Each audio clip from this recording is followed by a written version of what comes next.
Viva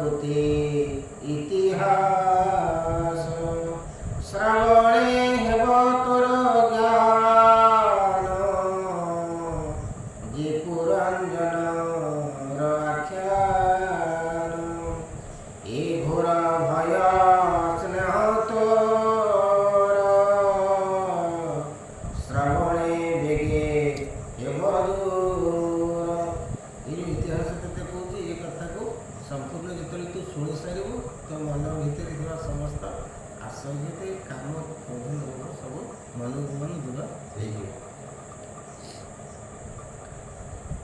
ସେ ପୁରନ୍ଦର ଏକ ରାଜା ପୂର୍ବେ ଯେ ଥିଲା ମହାତେଜା ଅଜ୍ଞାତ ନାମ ଚେଷ୍ଟା ଯାର ମନ୍ତେ ସଖା ଥାଇ ତାର ସେ ନିଜ ସଖା ପରିହରି ଇନ୍ଦ୍ରିୟ ଭୋଗେ ଇଚ୍ଛା କରି ନିରତେ ଭାବେ ଅନୁଦିନ ଇନ୍ଦ୍ରିୟ ବସେ ହୋଇଛନ। ସେ ରାଜା ପୃଥିବୀ ଭ୍ରମଇ ଉତ୍ତମ ସ୍ଥାନ ସେ ଛଇ ନ ପାଇ ନିଜ ରୂପେ ସ୍ଥିତି ବିଷାଦ ମନ ସେ ନିରୁପତି ଯାବତ ପୁର ମହିତଳେ ସେ ରାଜା ଦେଖଇ ନିରୋଳେ ତା ନିଜ କାମ ପୂର୍ଣ୍ଣ ରହି ସେ ରାଜା ସନ୍ତତେ ଧମଇ। ସବୁଆଡ଼େ ବୁଲୁଛି କେଉଁଠି ଗୋଟେ ସୁନ୍ଦର ସ୍ଥାନ ପାଇବ ତାର ସମସ୍ତ ବିଷୟ ବାସନାକୁ ସେ ସେଇଠି ପୂର୍ଣ୍ଣ ଭାବେ ଆସ୍ୱାଦନ କରିବ ଉପଭୋଗ କରିବ। ରାଜା ଖୋଜୁଛନ୍ତି ତାଙ୍କ ମନୋନୀତ ସ୍ଥାନ ପର୍ଯ୍ୟନ୍ତ ତାଙ୍କୁ ପାଇନାହାନ୍ତି। ହେମନ୍ତେ ଏକାନ୍ତେ ଭ୍ରମନ୍ତେ ଗଲା ସେ ହିମାଳୟ ପଥେ ସେ ଗିରି ଦକ୍ଷିଣ ଭାଗରେ ପ୍ରବେଶ ହୋଇଲା ସଗିରେ ସୁଦିବ୍ୟପୁର ତହିଁ ଥିଲା ସେ ରାଜା ସନ୍ତୋଷେ ଦେଖିଲା ନାନା ଲକ୍ଷଣେ ବିରାଜଇ ସେ ନବ ଦ୍ୱାରେ ଶୋଭା ପାଇ ସେ ପୁରେ ପାଚେରୀ ଶୋଭନ ତା ଚଉପାଶେ ହିମାଳୟର ଦକ୍ଷିଣରେ ଯାଇ ଗୋଟିଏ ଜାଗା ଦେଖିଲା। ସେଇ ଜାଗାଟି ତାର ମନକୁ ପ୍ରାପ୍ତ ହେଲା। ସେଠି ଗୋଟିଏ ଅଛି ଭଲ ସୁନ୍ଦର ପ୍ରାସାଦଟିଏ ସେ ସେଠି ଦେଖିଲେ ଅଛି। ଗୃହାଦି ଅଟାଳି ଶୋଭନ୍ତି ପରୀକ୍ଷା ଦ୍ରୋଣ ବିରାଜନ୍ତି ହେମରଜତ ଲୁହ ଶୃଙ୍ଗ ବିଚିତ୍ର ବର୍ଣ୍ଣେ ନାନା ରଙ୍ଗ ରତ୍ନ ସମୂହେ ବିରାଜନ୍ତି ଶୁଭ୍ର ସୁନ୍ଦର ପୁରକାନ୍ତି ନୀଳାଦି ସ୍ଫଟିକ କୋଏଳା ମୋତି ମରକତ ଆଦି ଶିଳା ନିର୍ମିତ ହେମମୟ ସ୍ଥଳୀ କାନ୍ତି ସମୂହେ ଅତି ଝଳି ସେ ପୁର ଦକ୍ଷିଣ ନୃପତି କିଏ ଦ୍ୱିତୀୟ ଭଗବତୀ ସଭା ଚତୁର ରାଜବାଟ ପଶା ଖେଳଇ ସ୍ଥାନ ହାଟ ବିଶ୍ରାମ ସ୍ଥାନ ପ୍ରାଣୀଙ୍କର ଇଆଦି ଅଛି ଯେ ମନ୍ଦିର ପତାକା ଶୋଭେ ନାନା ବିଧି ଶୁଭ ସୁନ୍ଦର ଶୈରୀ ସେ ପୁର ବାହେ ଉପବନ ଶୋଭିତ ନାନା ଦ୍ରୁମମାନ ପୁଷ୍ପିତ ସରୋବର ସହି ବିହଙ୍ଗ କୂଳ ପୂଜେ ଜହି ହିମ ନିର୍ଝର ବିନ୍ଦୁ ଯୋଗେ କୁସୁମାକର ବାୟୁ ବେଗେ ପ୍ରଚଳେ ଦଳ ଲୁଟାପିରେ ସରସୀ ତଟ ସମ୍ପଦରେ ନାନା ବର୍ଣ୍ଣର ମୃଗମାନେ ବିହରୁଛନ୍ତି ଉପବନେ ଜହିଁ କୋକିଳ ଡାକୁଛନ୍ତି କିବା ସେ ପାନ୍ଥକୁ ଲୋଡ଼ନ୍ତି ହେମନ୍ତେ ନାନା ଜୀବ କୂଳେ କ୍ରୀଡ଼ନ୍ତି କାମ ମତ ଭୋଳେ ସେ ଦିବ୍ୟ ପୁରେ ହେ ରାଜନ କହିବା ଅପର ବିଧାନ କାମିନୀ ରତ୍ନ ସେହି ପୁରେ ଆସିଥିଲା ଏଇଭଳିଆ ଗୋଟେ ଦିବ୍ୟ ପୁର ସେଠି ଦେଖିଲେ ଏବଂ ସେଠି ଦେଖିଲେ କ'ଣ ଗୋଟେ ସୁନ୍ଦରୀ ସ୍ତ୍ରୀଟିଏ ତାଙ୍କର ସଖୀଗଣଙ୍କ ସହିତ ବିଚରଣ କରୁଛନ୍ତି। ପୁରଞ୍ଜନ ଦେଖିଲେ ରମଣୀ ରତ୍ନ ସେହୁଗଳ ତାହାର ତାହାକୁ ନୃପତି ଦେଖିଲା ସଙ୍ଗେ ତା ଦଶ ପରିବାରୀ ଘେଣ ଆସିছে ସୁନ୍ଦରୀ ମୃତ୍ୟୁମାନ କେ ସଙ୍ଗତେ ସତ ସୁନାଇକେ ପଞ୍ଚମସ୍ତକ ଏକ ହି ଶିରାରୀ ଦ୍ୱାର ପାଶହି ପଞ୍ଚମସ୍ତକ ଏକ ସର୍ପ ସେ ମୁଖ୍ୟ ଦ୍ୱାରରେ ଜଗିଛି। ମାନେ କାହାକୁ ଭିତରକୁ ଛାଡ଼ିବ କାହାକୁ ନ ଛାଡ଼ିବ ସର୍ପ ସେଠି ଜଗିଛି। ରାଣୀ ଦେଖିଲେ ସେପଟେ ସର୍ପର କ'ଣ ରହିଲା କେବେ ପୂଜା କେବେ ତାର ଉଦ୍ଦେଶ୍ୟଟା କ'ଣ? ଆଜ୍ଞା ଉଦ୍ଦେଶ୍ୟଟା କ'ଣ? ଗୋଟେ ସର୍ପର ଉଦ୍ଦେଶ୍ୟଟା କ'ଣ? ପଞ୍ଚମୁଖୀ ସର୍ପ ପଞ୍ଚମୁଖୀ ଇଏ ବର୍ତ୍ତମାନ ତାକୁ ତାଙ୍କ ସ୍ଟୋରି କହିବ ଏବେ ସାପଙ୍କ ସ୍ଟୋରି କହିବ। ଇଏ ଦ୍ୱିତୀୟ ଅଧ୍ୟାୟରେ ଏଇଟା ହେଉଛି ଗୋଟେ ଶରୀର ତତ୍ତ୍ୱ ଜିନିଷ ବିଷୟରେ ସେ କହିବେ। ବର୍ତ୍ତମାନ କାହାଣୀଟି କହିଲେ ତାକୁ ଦ୍ୱିତୀୟ ଅଧ୍ୟାୟରେ ତାକୁ ବୁଝେଇବେ ତତ୍ତ୍ୱ ଗୁଡ଼ିକ ସବୁ ଗୋଟି ଗୋଟି କରି ତାକୁ ବୁଝେଇବେ। ଏ ସର୍ପ କିଏ, ନବଦ୍ୱାର କିଏ, ସେ ପୁର କ'ଣ, ସେ ନାରୀ କିଏ, ଏ ସବୁ ଜିନିଷ ଗୁଡ଼ିକ ବୁଝେଇବେ ଗୋଟି ଗୋଟି କରି। ବର୍ତ୍ତମାନ କାହାଣୀଟି ଖାଲି ତାକୁ ଆଗ କହି ଯାଉଛନ୍ତି, ତାପରେ ତାକୁ ଗୋଟି ଗୋଟି କରି ସବୁ ବୁଝେଇବେ। ଏଠି ତ ଉଦ୍ଧାର କଥା ପଡ଼ିଲା, କହିଲେ ଉଦ୍ଧାର କରିବାର କାହାଣୀ କହିବା କଥା। ଏଗୁଡ଼ାକୁ ନ କହିଲେ ଲୋକର ମନଟା କ'ଣ ସାଙ୍ଗେ ସାଙ୍ଗେ କ'ଣ ବିଷୟ ବାସନାରୁ ତୁଟିଯିବ। ନାଇଁ ନାଇଁ, ପୂର୍ବନ୍ଦର ବୋଲି ଜଣେ ରାଜା ଥିଲେ, ହଁ, ସେ ଏଇଆ କରିଥିଲେ, ବତେ ଯାଉଛନ୍ତି ତାଙ୍କ କଥା ଏଗୁଡ଼ା କାହାଣୀ କହିକିରି ତାକୁ ତତ୍ତ୍ୱଟା ତାପରେ ବୁଝେଇବେ। ତାର ସମଗ୍ର କାହାଣୀଟା ଆଗେ କହିଦେବେ, ତାପରେ ଗୋଟି ଗୋଟି କରି ଏଇ ରାଜା ଏଇଆ କରୁଥିଲେ, ସେଇଟା ଏଇ ଭୋଗୁଥିଲେ କି ସେଇ କଥାଟାକୁ ତ ସେ କହୁଛନ୍ତି, ଗପ କହୁଛନ୍ତି ତାକୁ। ଏଇ ଜିନିଷକୁ ଭୋଗିକିରି ତାଙ୍କର କ'ଣ ଫଳ ହେଲା ସେଟା ସେ କହିବେ।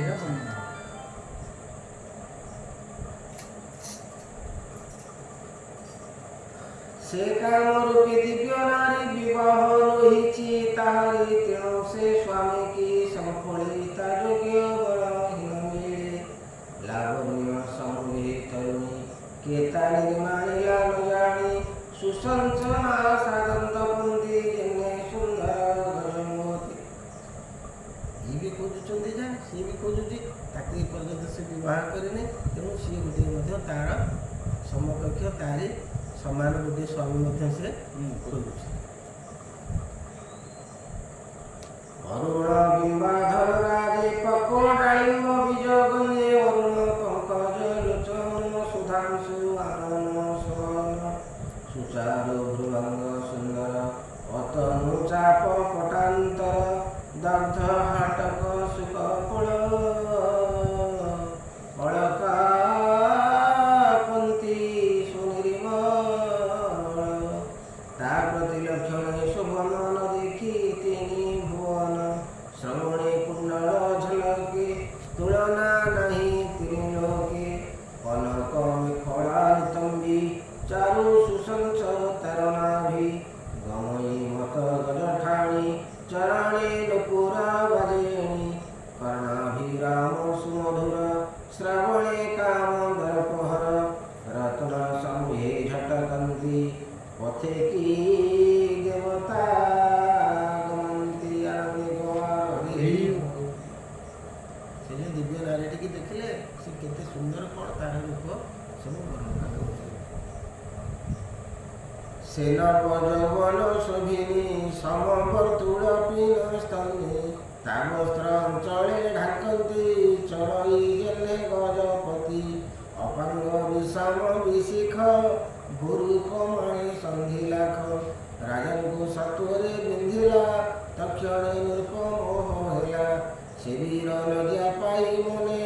ନାରୀଙ୍କି ପଚାରେ ଅଜାନନ୍ଦୀ ଗୌର। ଏ କଥା କହିବ ନା ଯେ କାମିନୀ କାଞ୍ଚନ, ଐଶ୍ୱର୍ଯ୍ୟ ଧନ ଏବଂ ସ୍ତ୍ରୀ, ଲୋକର ଏଇ ଦୁଇଟା ହେଉଛି ସବୁଠୁ ବଡ଼ ଆସକ୍ତି ଏବଂ ପ୍ରବଳ ମୋହ, ଏଇ ଦୁଇଟା ପ୍ରତି ମନୁଷ୍ୟ। ଆଉ ତ ଅନେକ ଜିନିଷ ଅଛି, କିନ୍ତୁ ଏଗୁଡ଼ା ଏଇ ଦୁଇଟା ହେଉଛି ମେନ୍ ମୁଖ୍ୟ ଜିନିଷ, କାମିନୀ କାଞ୍ଚନ। ସେତେବେଳେ ବି ଥିଲା, ଏବେ ବି ଅଛି।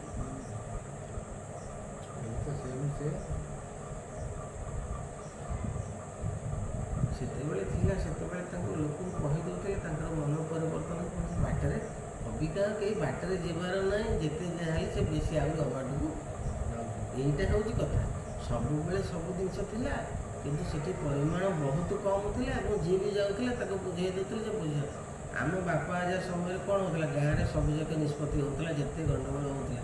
ଭାଗବତ ପଢ଼ା ହେଉଥିଲା, ସେଇଠି ବସି ସମସ୍ତେ ତୁ ତାର ଭୁଲ ମାନିଦେ, ତୁ ତାକୁ ଭଲ, ସେଇଠି ହେଇଯାଉଥିଲା। କିଛି କେସ୍ କୁସ ମାଲିବାକୁ ତାକୁ ଅବିକା କ'ଣ ହେଉଛି ସେଇଟା, କେହି କାହା କଥା ବୁଝେଇଲେ ସେ ବୁଝିବ, ଆପଣ ବୁଝିବ ନାହିଁ। ବଳାଉ ଆପଣ ଯାଆନ୍ତୁ ନେଇ କେସ୍କୁ, ଭଲ ମନ୍ଦ, ସିଏ କାହାରି କେହି ଶୁଣିବ। ଏଇଟା ବର୍ତ୍ତମାନ ଏଇଆ ହେଇଛି।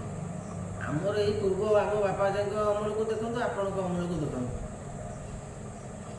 କଥାଟା ମାନୁଥିଲେ, ବର୍ତ୍ତମାନ କଥାଟା କେହି ମାନିବେନି।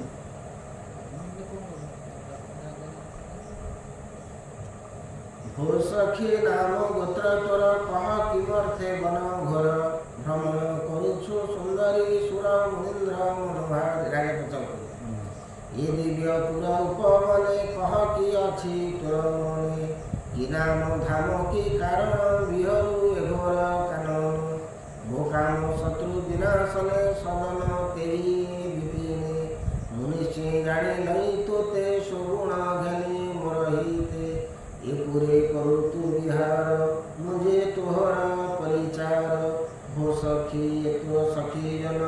कह कहार किस नाम ए दस एकु एक शोभा ए तुम्भ कि करंती सेवा ए सर्प के तुम्भ छमुर पंच मस्तक किंबांतर एहार नाम कर्म जेते हो सखी कह मो व्रती तुम्हे केल रूप धरी धर्मपति की अनुसारी किय बा तुम्हे गो भवानी संफलु अछ सुरपाणी तमर एते दिव्य सौंदर्य तेणु तुम्हें क्या अपेक्षा कर तुम्हें विवाह कि ना कौन कर तुम संपूर्ण परिचय मत वर्णन कर राजा पचार किय बा तुम्हें पद्मालया लुछ पति पाद छाया तुम्हे की अट अरुंधति मांसा की कर निज पवती हो सखी तोर रूप प्रभा देखी टळिबे सुरदेवा तोर चरणे कामी जेबे आश्रित पूर्ण काम तेरे अशेष सुख जे लभन्ति कामादि शत्रु निवारन्ति मुनि मोहिनी रूप धरी एकांते भ्रमतु किशोरी तु गुण कीर्ति प्रभा चाहि देवता प्राय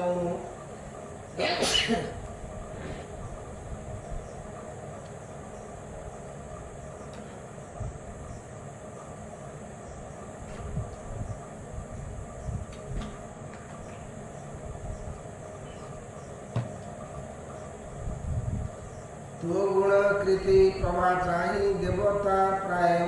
मनोई भूमि रे न चाले देवता एणु मो मने गुरु चिंता देवता तो ये तो भूमि स्पर्श करबने पाद देवता माने भूमि की स्पर्श कर दे केते तो भूमि रे चालू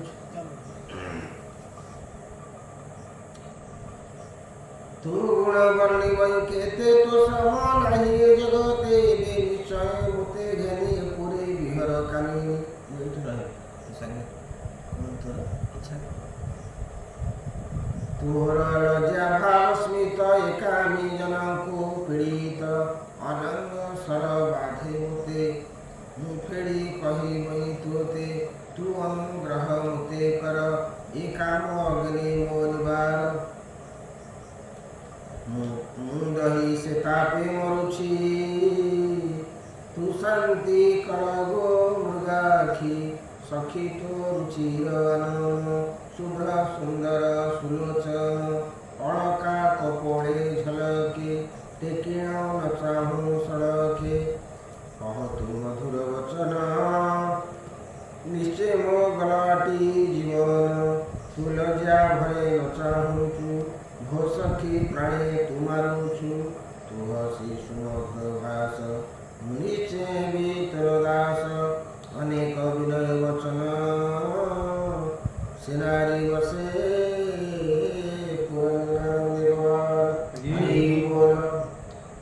हे नरूप तोर प्राय सही स्त्री रे बस कला दे प्रभुत्व पण से तेजिला से ज्ञान पासरिला महर्षि नारद कहते क्या कहते प्राचीन नगर ही राजा को कहते तू जमी निजक स्त्री पाखे बिक्री हो बिक्री करदे सेमती सी पुरंदन निजक पाखे संपूर्ण भाव में समर्पण करदे आर आ निजत्व किसी रहा सी जहाँ कह ये से कर स्त्री रे बस जो प्राणी ताहाको मनुष्य गणी जीव स्व विडाल धर्म तांको समाने से जीव तांको जो माने स्त्री कथा स्त्री रो उत्तम विचार को ग्रहण कर तेणु स्त्री माने कौन करते ना सदाबले स्वार्थपर एवं विभिन्न प्रकार भूल परामर्श दिखते मैंने बहुत यहाँ ସେମିତି ଅତି ଭଲ ସ୍ତ୍ରୀ ଯେଉଁମାନେ ଅଛନ୍ତି ସେ ସବୁ ତୁମକୁ ମନ୍ତ୍ରୀ ଭଳିଆ ଠିକ୍ ଉଚିତ ବିଚାର ଦେବେ। ବହୁତ ପରିମାଣରେ ଅଛି ସେ କହୁଛନ୍ତି ସେଇମାନଙ୍କର କଥାକୁ ଯେଉଁମାନେ ମାନନ୍ତି ତାଙ୍କ ସହିତ ପ୍ରେମ କରିବା ପାଇଁ ଏବଂ ତାଙ୍କୁ ଉପଭୋଗ କରିବା ପାଇଁ ସେମାନେ ମଣିଷ ନୁହନ୍ତି, ଗଧ ଘୁଷୁରୀ ପଶୁକୁ ଆହୁରି ଦିନ ବୋଲି ଶାସ୍ତ୍ର କହୁଛନ୍ତି।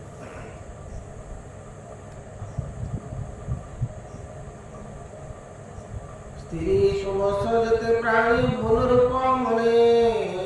ପଣ୍ଡିତେ ବୋଲି ନଗଣି ଭୁଲ ରୂପ ମନେ ତୁ ବିଚାର କାହିଁ ପଣ୍ଡିତ ଜ୍ଞାନ ତାର ଏମନ୍ତେ ସେ ଯେ ପୁରଞ୍ଜନ ବୁଝିଲା ଚାଟୁ ବାକ୍ୟ ମନ ସନ୍ତୋଷ ରଖିଲା ତରୁଣୀ ତାର କାର୍ପଣ୍ୟ ବାକ୍ୟ ଶୁଣି ସେ ନାରୀ ବୁଝିଲା ମନର ଏ କାମେ ହୋଇଛି ଅସ୍ଥିର। ନାରୀ କ'ଣ ବୁଝିଗଲା? ये पूरा ये पागल है जी वो प्रकार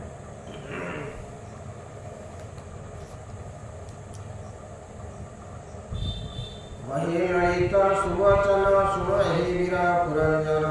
आंभर भक्ता केही नाही बिहरु ए पुरंजन मोर के स्वामी नाही मोर का सोनाम पुत्र तन जानी एतनु के अछि निर्माणी मोर नाय कौन ये तनुको किए निर्माण करती मो से कथा कह एतेक जाणु आंभे माने सकळे अछुई भुवने अपरे न जाणना किछि एते कथा छडा मते आ कोन से कथा के मु खाली कोन अछि देख ये जेते परिजन मोर रुहंती अभिन्न यांक नाम कर्म बुझिला शुणा निरूपराण ये जो मानव पाखे सब अच्छे मुझे वे निद्रागत होई ये सर्प पुर जगी थाई आम से शोई पड़ू ये सर्पटी ये पुर दायित्व जगिक सदाबले थाए ये आंभ पालक पुरर सकल कार्य तत्पर करती आंभ अनुमति जे भगवान साजरचिते जे शुभा शुभ पदे विधि निषेध मार्गे एणु आत्मिक प्रिय मोर जेणु ये जेबे निरंतर इहार मेरी पथरे नाम प्रवृत्ति निवृत्ति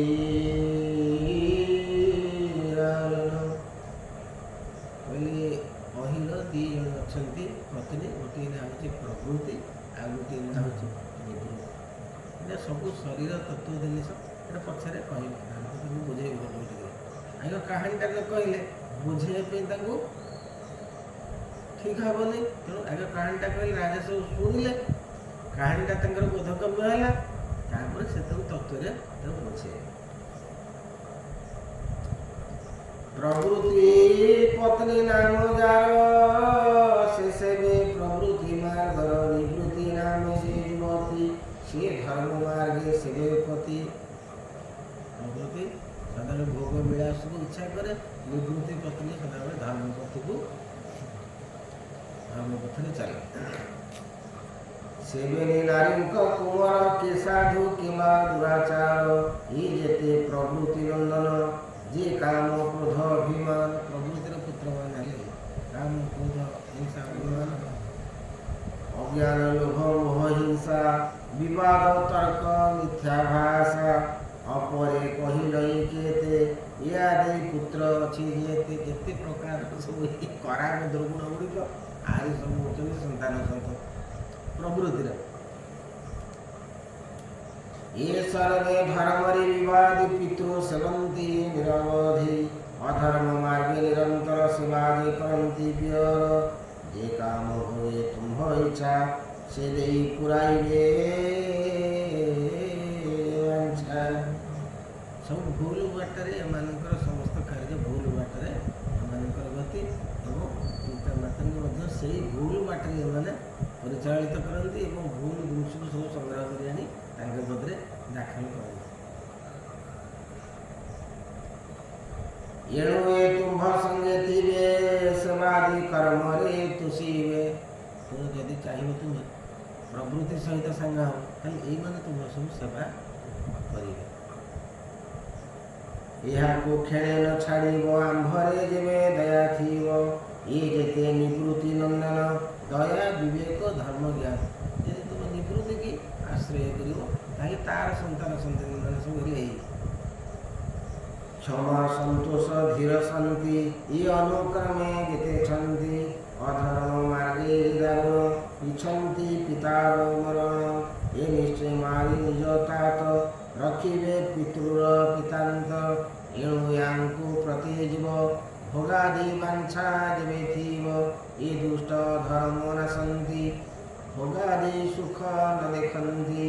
ये पितृवधि क्षिद्र वांछा तुम्हें पाइब कहीं रक्षा तुम्हें न जान पुरंजन कि साधु कि वा गुरुजन आंभर कहवा उचित तुम्हें आंभ निज कान तेणु मुझे तुमको स्वामी पादर वर्ण कली तेणु मुझे सब जिन तुमको बतईदेली तुम इच्छा जो गोटे हम तुम ताको ग्रहण कर स्वामी कपटी जीवा नारी सही अज्ञानी व्यभिचारी तेणु स्त्री हिसाब से मुझे तुम सब कथा बुझेदेली मुझे कहीं कौ कथा छपेक लुचेक रखी तुम सब कथा जान तुम जहाँ इच्छा तुम से जिन ग्रहण कर तुम्हें जे भोगादीश्वर इच्छा संयोगे भोग कर ईश्वर में भोग विनाशी में कामादि वांछाए न देवे एहंक संगति राजन मरी होइब भोगहीन धर्मर तुमर मान सहित धर्मर पुत्र कन्या सहित आप निवास करेंगे ताहले सी तुमको ये सब अधर्म भोग करदेवे ना ଯେତେ ଜାଣେ ବୁଦ୍ଧି ବିବେକ ଜ୍ଞାନ ଉପରେ ନିର୍ଭର से जिनटा तो से कहते आम भर जो प्रकृति रही आम भर जो विजय रही आमको से भूल बाटर से भ्रमित करुमको उत्तम मार्ग से देखना कहीं ना आमर बुद्धि ज्ञान चेतना विवेक सब ना अज्ञान परिवेशित हो आमर प्रकृत ज्ञान उदय ही ना तेणु तक से ज्ञान दवाई एत कथा से बुझाऊँ ये पूरे भगवान छाड़ो ये संग नुहे रूप वर ये संगे मेरे परिहर निश्चिंते पूरे विहर तू यदि ये पूरे रही भावुचु विषय वासना को भोग करू ताले निवृत्तिर जो संतान माने धर्म तांको सहित तोर किसी कार्य नहीं भोग वासना तू यदि मुक्त रहू ताले तांको पाखरे तोर किसी काम नहीं लोभ दंभ हिंसा क्रोध अभिमान आंक सहित तोर काम ये आंभर संगे तुम्हें सुकृत करी रह दंभे जेनारी वाक्य रूपमणि सेनारी वाक्य रूपमणि अज्ञानी मजिला न जानी अज्ञान मार्गे चित्त देला सोपर भेद बुद्धि कला तार सब से नेला दिन अज्ञानी पुरुष जसन भो सखी जावत पूरे तिमी तो आज्ञा अनुसारे सुनी संतोषे से सुंदरी राजन को घेनेला धरी हे रूप सुन पुरंजन ये मोर जिते परिजनानंदे गवार हरि बोल सुसेवा करिबे निरते जेते वांछा तुम भजिके ये सर्वे नीति निज जीवे तुम हमको क्षणे न छाड़ीबे भजिबे जेझा निज स्थाने निर्भय चिते तु समाने हेमंत प्रबोधि वचन कहिना तो शिला राजन तावकी राजा विमोहित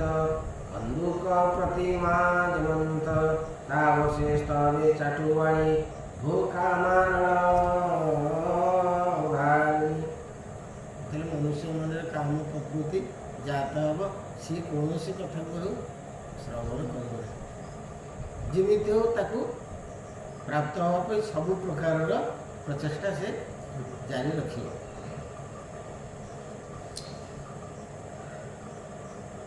प्रमोदाकुल मध्ये सार तो तुले नहीं पटांतर तुरूप निर्माणिला भी देखी अनंग चितमयी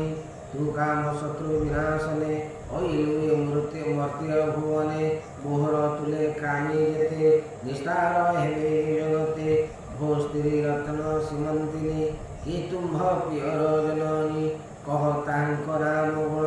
श्रवणे मोर निस्तारण ता वाक्य सुनील हरसे सेनारी कहे मंद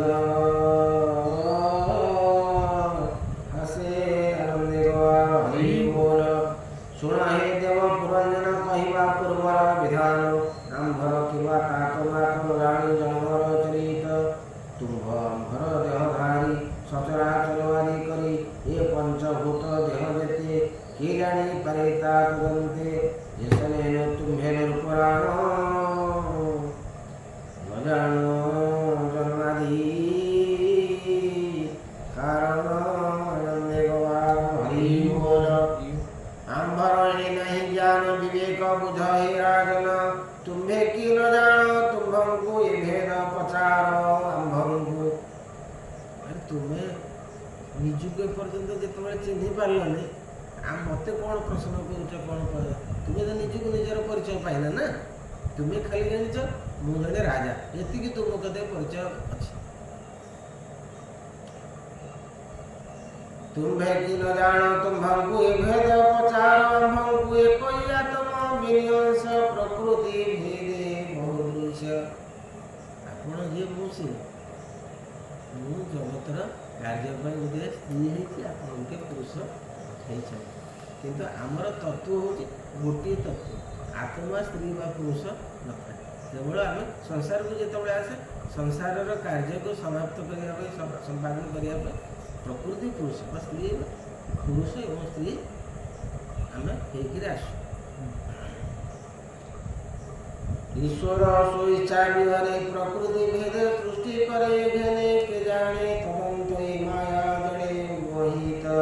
ସୁନାମ ଗୋତ୍ରେ କିବା ଫଳ ମୋ ଭାଗ୍ୟେ ତୁମ୍ଭେ ଯେ ମିଳିଲ ଆମର ପରିଚୟ ଆଉ କ'ଣ ତୁମେ ମୋତେ ଚାହୁଁଛ ମୁଁ ତୁମକୁ ଚାହୁଁଛି ତେଣୁ ଆମେ ସାଙ୍ଗ ହେଇକି ରହିବା ଆଉ ପରିଚୟ ଅଧିକା କ'ଣ ତୁମ ଜାଣିବ ମୋ ବିଷୟରେ ମୁଁ ଜାଣିବି ତୁମ ବିଷୟରେ ମୋ ଭାଗ୍ୟେ ତୁମ୍ଭେ ଯେ ମିଳିଲ ଆଜ ମୋ ଭାଗ୍ୟ ଗୋଚର ଦେଖିଲି ନୟନ ଗୋଚର ଯାହାକୁ ଅଷ୍ଟାଙ୍ଗ ଯୋଗ ଧ୍ୟାନେ ଯୋଗୀ ଭାବନ୍ତି ଅନୁଦିନେ ସେ ତୁମ୍ଭେ ମୋ ଭାଗ୍ୟ ଆଗତ ଏଣୁ ମଣିଲି ଅଦ୍ଭୁତ ଏ ପୁରେ କରିବା ବିଶ୍ରାମ ଭୁଞ୍ଜ ସ୍ୱଇଚ୍ଛା ସୁଖେ କାମ ମୁଁ ଆଣି ସର୍ବ ନିଜ ଯିବି ଏହାଙ୍କ ତୁଲେ ମୁଁ ସେବିବି ମୁଁ ମଧ୍ୟ ମୋର ସପରିବାର ସହ ଆପଣଙ୍କ ସେବାରେ ଏ ମୋର ନାମ ମୁଖପୁର ଏ ପୁରେ ଅଧିଷ୍ଠାନ କର ଏ ମୋର ନାମ ମୁଖପୁର ଆମ ଶରୀରରେ ହେଉଛି 9ଟା ଦ୍ୱାର 9ଟା ଦ୍ୱାର ଆମର ରହିଛି ତେଣୁ ଏଇ ପୁରରେ ତୁମେ ବାସ କର ଅର୍ଥ ଆତ୍ମା ଏଇ 9 ଦ୍ୱାର ପୁର ଦେହରେ ବାସ କରିକିରି ଅଛନ୍ତି ତେଣୁ ଯଦି ତାଙ୍କର ଭଗବତ ପ୍ରତି ଅନୁମୁଖ ହେଲା ଭଗବାନଙ୍କ ପ୍ରତି ସିଏ ଯଦି ଯିବା ପାଇଁ ଚାହିଁଲେ ତାହେଲେ କ'ଣ ହେଲା ନା ତା ଶରୀର ପବିତ୍ର ହେଇଗଲା ଏବଂ ସେ ସଦ୍ଗତି ପ୍ରାପ୍ତ ହେଲା ଯଦି ବିଷୟ ଭାଷଣା ଭୋଗ ଆସକ୍ତିରେ ସେ ମରିଲା ତାହେଲେ ତାର ସର୍ବନାଶ ହେଇଗଲା ଜୀବନର ସମସ୍ତ ସୁଖ ତାର ନଷ୍ଟ ହେଇଗଲା ମୋ ସଙ୍ଗେ କର ରତି ଯୋଗ ଏ ସତ ସମସ୍ତର ଭୋଗ ଏ ତୁମ୍ଭ ବିନୁ ଯିବା ଜନ କେରତି କରିତା ଶୁଣିଆ ସେ ଅପଣ୍ଡିତ ହୀନ ଦେଇ ତାର ଅତି ସୁଖେ ଜ୍ଞାନ ନାହିଁ ନାହିଁ ତା ପର ଲୋକ ଚିନ୍ତା ନ ଜାଣେ କର୍ତ୍ତା କରତା କେବଳ ପଶୁ ତୁଲ୍ୟ ସେହି ତା ସଙ୍ଗେ କେବା ବିଳସଇ ଏ ପୁରେ ସର୍ବକର୍ମ ସାଧି ଧର୍ମାର୍ଥ କାମ ମୁଖ୍ୟ ଆଦି এই পুরে রহি বিষয় বাসনা ভোଗ ଆସକ୍ତି କରିକି ତୁମର ଶେଷ ସମୟ ଆସିକରି ପହଞ୍ଚିବ ଋତୁ ହେବ ଏଇ ଦେହରେ ମଧ୍ୟ ତୁମର ସାମର୍ଥ୍ୟ ଅଛି ତୁମେ ଧର୍ମ ଅର୍ଥ କାମ ମୋକ୍ଷ ମଧ୍ୟ ଚତୁର୍ବର୍ଗ ପ୍ରାପ୍ତ ହେଇପାରିବ ଏଇ ଦେହରେ ପୁତ୍ର କଳତ୍ର ସୁଖ ଯଶ ଏ ପୁରେ ସର୍ବ ପ୍ରକାଶ ଯେ ଲୋକ ନିର୍ମଳ ବିଶୋକ ତାକୁ ଭାବନ୍ତି ଜ୍ଞାନୀ ଲୋକ ସେ ଲୋକ ଏଥି ସାଧି ପାଇ ଯେଣୁ ଏ ପୁରୀ ସୁଖମୟୀ ଏ ପୁରୀରେ ଦୁଃଖ ଯନ୍ତ୍ରଣା ଯେମିତି ଭରିକି ରହିଛି ଆ ଭିତରେ ମଧ୍ୟ ସୁଖ ସେମିତି ଭରିକିରି ରହିଛି ଖାଲି ଯେ ଦେହଟା ଦିଆଯାଇଛି ଦୁଃଖ ଯନ୍ତ୍ରଣାରେ ପରିପୂର୍ଣ୍ଣ ନୁହେଁ ସୁଖ ମଧ୍ୟ ଭରିକି ରହିଛି ତେଣୁ ତୁମେ ସୁଖ ତୁମର ଆବଶ୍ୟକ ଦୁଃଖ ଯିଏ ଯାହା ଗ୍ରହଣ କରିବ ସେ ଅନୁସାରେ ତାର ଗତି ହେବ ପିତୃଦେବତା ମହାଋଷି ସୁଖ ଲଭନ୍ତି ଜହିଁ ଆସି ଏ ଭାବେ ଗୃହସ୍ଥ ଆଶ୍ରମ ରଖି ସର୍ବଲୋକ ଧର୍ମ ଏଣୁ ଏ ପୁରେ କର୍ମେ ଥାଇ ଯେ ଭୋଗ ବାଂଛା ନହି ଛଇ ତାହାକୁ ବୋଲିଟି ଅଜ୍ଞାନ ବିବେକ ନହି ତାର ମନ କି ଅଜ୍ଞାନ ଯୁବତୀ ତୁମ୍ଭର ପ୍ରାୟ ପାଇପତି ବିହାର ନ ପରେ ତା ତୁଲେ ତା ସ୍ୱାମୀ ଆସି ଯେବେ ମୁଁ ହେଲି ପ୍ରକୃତି ମୋର ସଦାବେଳେ ଭୋଗ ଦରକାର ତୁମ ଭଳିଆ ସ୍ୱାମୀ ପ୍ରାପ୍ତ ହେଇଛି ମୁଁ ସଦାବେଳେ ଚାହିଁବି ମୋର ଭୋଗ ଦରକାର ମୁଁ ତୁମକୁ ଦିବ୍ୟ ଜ୍ଞାନ ପଥ ଦର୍ଶନ କରିବାର ମୋର କିଛି ଆବଶ୍ୟକତା ମୋର ଭୋଗ ଦରକାର ମୁଁ ପ୍ରକୃତି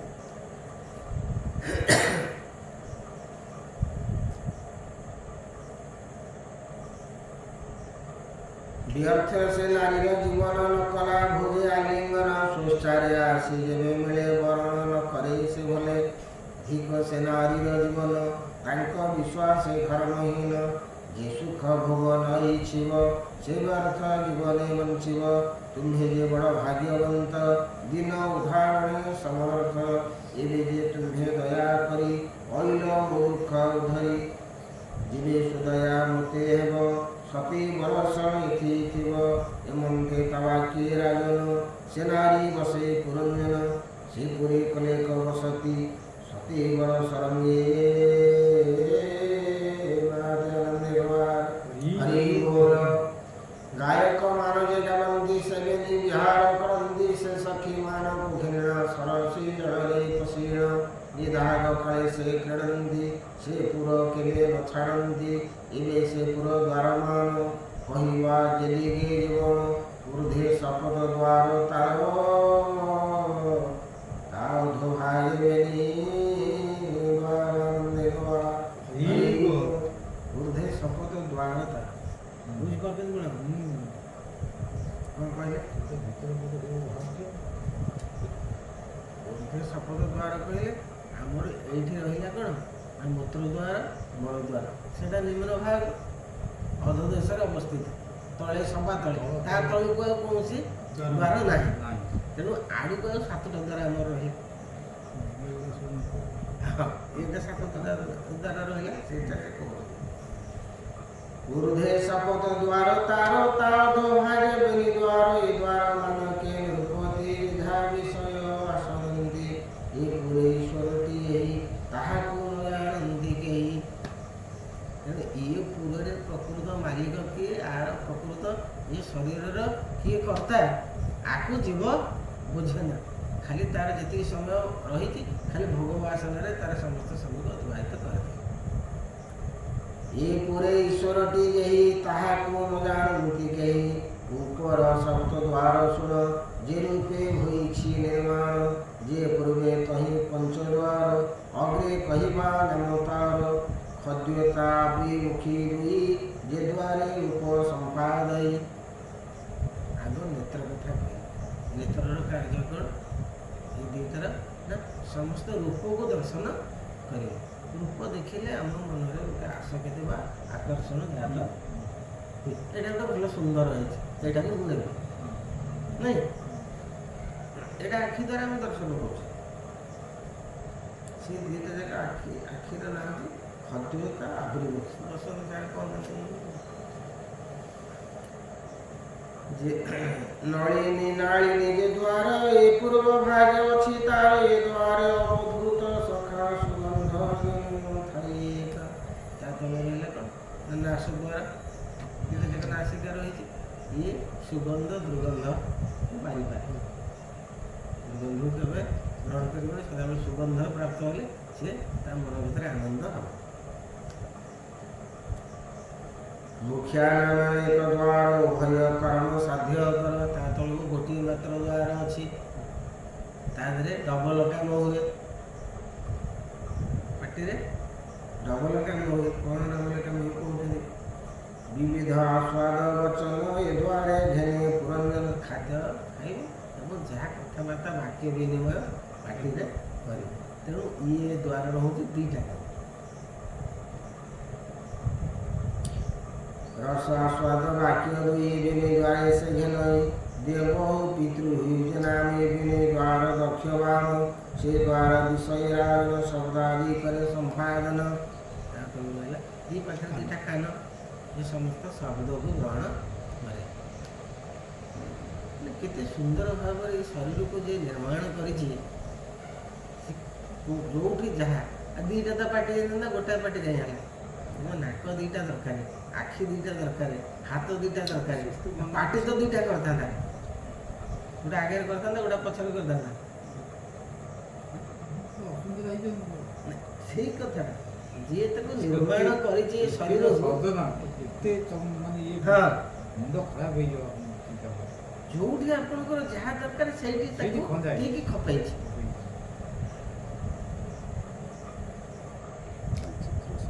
ସେ ସେଇ ଯୋଗୁଁ କହୁଛନ୍ତି ଯେ ଯିଏ ତାକୁ ନିର୍ମାଣ କରିଛି ସେ ତାରି ଭିତରେ ଅଛି। ତୁମେ ତାକୁ ନ ଚିହ୍ନିକିରି ଜଗତ ଯାକ ବୁଲୁଛ ଏବଂ କହୁଛ ମୁଁ କର୍ତ୍ତା, ମୁଁ ସବୁ କରୁଛି, ମୁଁ ଏସବୁର ମାଲିକ। ଏଇ ଯେଉଁ ବୃଥା ମିଥ୍ୟା ଅହଙ୍କାର କରିକିରି ତମର ମାନେ ଜୀବନ ଶେଷ ହେଇଯାଉଛି। ଦକ୍ଷିଣ ଉତ୍ତର ପଞ୍ଚାଣ ରାଜ୍ୟ ପାଳି ମହିପାଳ ପଶ୍ଚିମେ ଆସୁରିତା ନାମ ସେମିନି ଦ୍ୱାରେ ଯିବା କାରଣ ଗ୍ରାମ କନାମେ ବିଷୟ ଯାହାକୁ ବଲଟି ବ୍ୟବହାୟ ସେ ଦ୍ୱାରେ ପ୍ରଜା ଉତ୍ତପତି ଦ୍ରୁମଦ ସହିତ ନିରୁପତି ଯୋଉଟା ପ୍ରଯୋଜନ କେନ୍ଦ୍ର, ପ୍ରଜାପତିଙ୍କର କେନ୍ଦ୍ର, ସେଠି କ'ଣ କେବଳ ପ୍ରଜା ସୃଷ୍ଟି ପାଇଁ ସେଇଟା ବିନିଯୋଗ, ତାର କାର୍ଯ୍ୟ ହେଉଛି ଏଇଟା। ନିରତି ନାମଟି ଯାହାର ମୂଳ ଉତ୍ସର୍ଗ ସେଇ ବାର୍ତ୍ତା ତଳକୁ ରହିଲା, ମୂଳ ଦ୍ୱାର ରହିଲା, ସେ ସମସ୍ତ ବର୍ଜ୍ୟ ବସ୍ତୁକୁ ସେପଟେ ବାହାର କରିଦେବ। ବୈଶେଷ ବିଷୟକୁ ଯାଇ ଲୋଧକ ମନ୍ତ୍ରୀ ସଙ୍ଗେ ଥାଇ ଏ ପୁରେ ଯେତେକ ଅଛନ୍ତି, ଏ କେହି ଅନ୍ଧ ଯେ ନୁହନ୍ତି, ନିର୍ବାକ ପେଶସ୍କୃତ ଦୁଇ ଏଥାଇ ଅନ୍ଧ ରୂପେ ତହିଁ একই অন্ধ সে রাজন করই আদান প্রদান যে আর অন্ধ তাপয় তহি গমই নিরূপবর সে রাজান্ত করে বসে বিশুচি ঘেনি খাই পাশে বিশুচি নামে যেহু এক তাহার সর্বদিগে মুখ নিতে সে রাজা সঙ্গে খাই জেনে পেশই তেণে যাই সে খেড়ে ন ছাড়ই তাকু অনাই খাইতা জ্ঞানকু এরূপ রাজা পুরঞ্জন সে পুরে খাই অনুক্ষণ কেবে বা মোহ পাউথাই কেবে হরস ভাব। ତେଣୁ ରାଜା ପୁରନ୍ଦର ସେଠି ରହିକିରି କେବେ ହସ କେବେ ବିଷାଦ ଏମିତି ମିଶା ମିଶେଇକିରି ତାଙ୍କର ସମୟ ତକ ଅତିବାହିତ ହେଉଛି। क्षण के होई हत ज्ञान क्षण के लभई चेतन से काम सुखे दे चित एणु होइला ज्ञान होत ता पत्नी जणी प्रव्रताई से मागे राजन गमई से मद्यपान जेबे करे राजा पिबई स्नेह भरे जेबे से करई भोजन ता प्रीते भंजई राजन से जेबे आनंद भजई ता लागे राजा मुद होई से जेबे करई रुदन ता पछे बिलापे राजन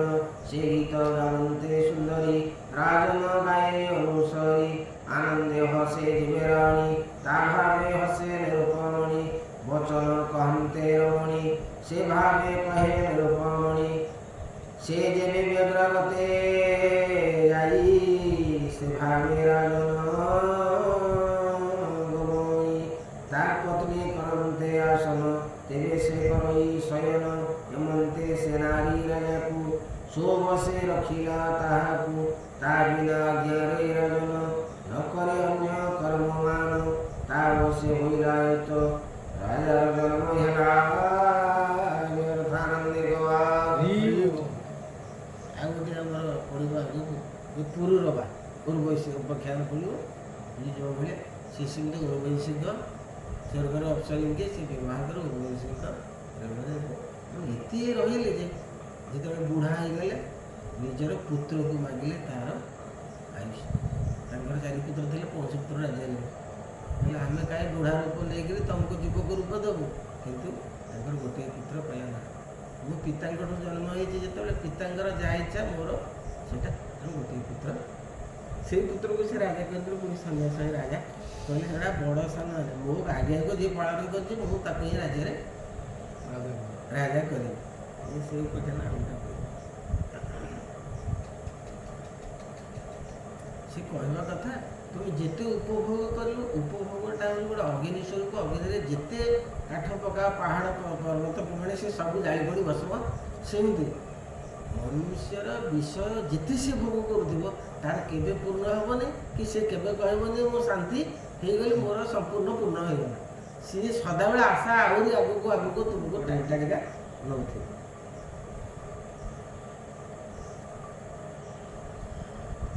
ତାପରେ ହୋଇଲା ତ ରାଜାର ଜନ୍ମ ହେଲା ବ୍ୟର୍ଥ, ସେ କ୍ରୀଡ଼ା ମୃଗ ଜୀବ ପ୍ରାୟ। ସ୍ତ୍ରୀ ବର୍ଷରେ ରହେ ଆଏ, ତୁମ୍ଭେ ଦେଶରେ ଭରାଜନ, ସ୍ତ୍ରୀ ବର୍ଷେ ହରାଇଲ ଜ୍ଞାନ। ଏ ପ୍ରାଚୀନ ବଢ଼ାଇ ସ୍ତ୍ରୀ ନା କ'ଣ ମନେ ଅଛି? ଅର୍ଚିତ ଅର୍ଚି ପୃଥୁଙ୍ଗ ରାଣୀ ନା ଅର୍ଚି, ଆଉ ତାଙ୍କ ନାଁ ହେଉଛି ଶତଦ୍ରୁ। ଇଏ ହେଉଛି ବରୁଣଙ୍କର କନ୍ୟା। ଇତି ବହୁତ ସୁନ୍ଦରୀ। ତେଣୁ ରାଜା ତାଙ୍କର ସମସ୍ତ ଜୀବନ ତାଙ୍କରି ଭୋଗରେ। ପ୍ରାଚୀନ ବୈଙ୍କର ସ୍ତ୍ରୀ ପ୍ରାଚୀନ ବଢ଼େଇକି ବର୍ତ୍ତମାନ କହୁଛନ୍ତି ନା ନାରଦ। ତାଙ୍କର ସ୍ତ୍ରୀ ହେଲେ ଶତଦ୍ରୁ, ସେ ବରୁଣଙ୍କର କନ୍ୟା। ତାଙ୍କ ରାଣୀ ହେଲେ ଅର୍ଚି, ପୃଥୁଙ୍ଗର। ହଠାତ୍ ଏଇ ନାଁ ମନେ ରହିବ, ଅର୍ଚି ହେଲେ ମନେ ରହିବ, ଏଇଟା ମନେ ରହିବ। ରହିବ ସାର୍, ଦେଖିବା ଚେଷ୍ଟା କରିବା। ହବ। ଏଇ ଅର୍ଚି ନାଁ ତ ମନେ ରଖିଛନ୍ତି ନା। ଆମେ ଥରେ ପଢ଼ିଦେଲେ ତାକୁ ଡବଲ ଯେତେବେଳେ ବହୁତ ମନେ ରହୁଛି ନା। ମନେ ମନେ ଘୋଷୁଛି ବା ତୁମ୍ଭେ ଯେସନେ ଭରାଜନ, ସ୍ତ୍ରୀ ବର୍ଷେ ହରାଇଲ ଜ୍ଞାନ, ସେ ଭାବେ ପୁରନ୍ଦନ ରାୟ। ସ୍ତ୍ରୀ ବର୍ଷେ ଜ୍ଞାନ କଲେ ଖେଳି, ତା ଦିନ ଗଲା ପତ୍ନୀ ବସେ, ଅସତ୍ୟ ମିଥ୍ୟା ଭିଳାସେ। যে প্রাণী স্ত্রী বশ হন্তি, সে পূর্ব পূর্ণ বিনাশন্তি। ইহ লোকরে অপযশ, দেহান্তে নরকে প্রবেশ। স্ত্রীଙ୍କ সঙ্গ দোষরাই, ধর্মাদি জ্ঞান মার্গ খেয়ে। স্ত্রীଙ୍କ সঙ্গ ফল ଏହି, কিঞ্চিত শ্রেয় নাহি জয়। ইহা তু শুদ্ধ চিতে ধর, এ সঙ্গ দূরে পরিহর আনন্দে গবার। হরি বল। তু শাস্ত্র মার্গে হে রাজন, বিচার কর অনুমান। এমন্তে নানা ধর্ম বাটে, সে মুনি বুঝায়ে চাটে। প্রাচীন বরহি নারদ, এ পুরঞ্জনর সম্বাদ। ইহারে শ্রবণে শুনন্তি, অথবা বদনে গুণন্তি। খণ্ডই মায়া দ্বন্দ্ববন্ধ, জ্ঞানবর্ধিত আত্মা শুদ্ধ। ঘনই দাস জগন্নাথ, ভাষা প্রবন্ধে ভাগবত আনন্দে হরি বল। ইতি শ্রীমদ্ ভাগবত মহাপুরাণে পরমহংস সংহিতে চতুর্দশ স্কন্ধে প্রাচীন মহিলার সংবাদে পুরঞ্জন প্রখ্যান নাম পঞ্চবিংশ অধ্যায় আনন্দে হরি বল। ষড়বিংশোऽধ্যায় ষড়বিংশে পুরঞ্জন মৃগয়া অর্থে গলাবন আনন্দে হরি বল। ଶୀଘ୍ର ପଢ଼ିଦେଲି ପାଞ୍ଚ ପାଞ୍ଜା ସ୍ପିଡରେ ପଢେଇଗଲା ବଢିଆ। ଏଇଟା ତ ଖାଲି ଶୁଣିବା କଥା, ସେ କଣ କଣ କାହାଣୀ ସେଇ ଯୋଉଟା ତତ୍ତ୍ୱମୂଳକ ସେଇଟାକୁ ସ୍ଲୋରେ ପଢିଲେ ସେ ଯୋଉଟା ହେଲେ ବି ମଧ୍ୟ ଆମେ ଯୋଉଟା ହେଉଛି ଉପକର୍ମ, ଉପକର୍ମଟା କ'ଣ ସେଟା ଆମର ଜାଣିବାର ଅଛି। ତାପରେ ରହିଲା ବିଷୟବସ୍ତୁ, ତାପରେ କରି ବ୍ରେକ୍ କରିବା, ତାପରେ କଣ୍ଟ୍ରୋଲ ଉପନୀତ କ'ଣ ଜିନିଷଟା ଆଉ କି ସିଷ୍ଟମେଟିକ ଜିନିଷଟା। ଆଉ ଏଇଟା ନହେଲେ ସେଇଟା ଅସୁବିଧା ଆଉ। ଏଇଟା ଖାଲି ପଡ଼ିଗଲେ କି ପଢିଗଲେ ଆଉ କଣ ସେ ଯୋଉଟା ଆସିଲା ସେଇଟା କ'ଣ ଉଦ୍ଦେଶ୍ୟ କ'ଣ ଲେଖିବ। ଆଉ ଉଦ୍ଦେଶ୍ୟଟା ନ ଜାଣିଲେ ଖାଲି ପଡ଼ିଗଲା। ପଢିଗଲେ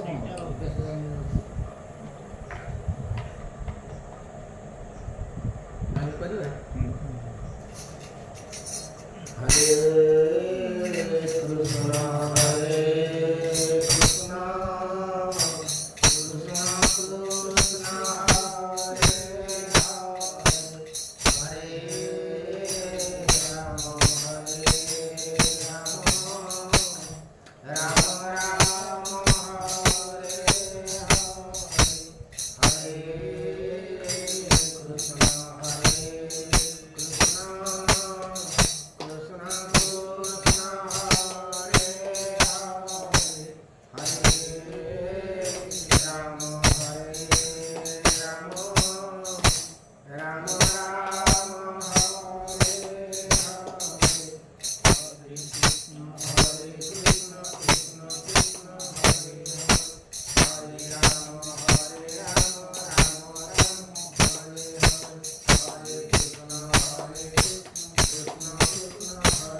맞죠, 순서 맞죠.